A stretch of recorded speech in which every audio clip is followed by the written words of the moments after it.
lead men and women into combat and to also lead a great and grand group of Americans who are trying to defend our country. Well, I think what it really all came down to was these senators. They were convinced in that confirmation hearing. And when you watched that hearing, he was calm, he was cool, he was collected, he let them speak for themselves.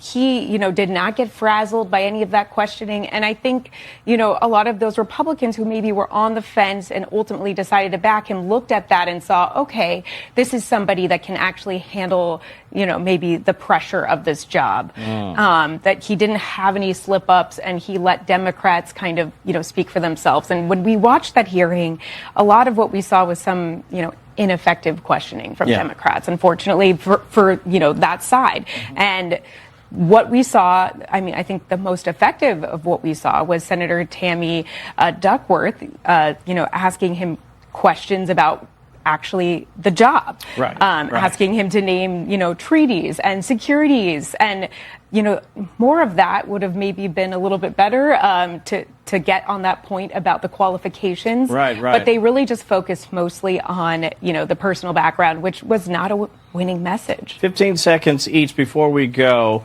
Let me just ask you, broadly speaking, is this a blueprint for what we'll likely see with Tulsi Gabbard and others? You just took the thought out of what I was going to say is we talked about media. The story should be that this is Trump's party.